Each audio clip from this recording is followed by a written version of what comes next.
ચાલો જાન્યુઆરી, પછી પછી પછી પછી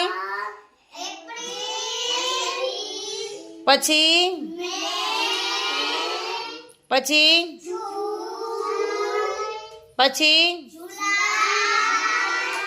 પછી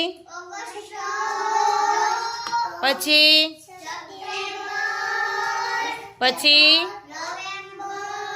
ઓક્ટોબર, પછી ને કારતક, પછી પછી પછી પછી પછી પછી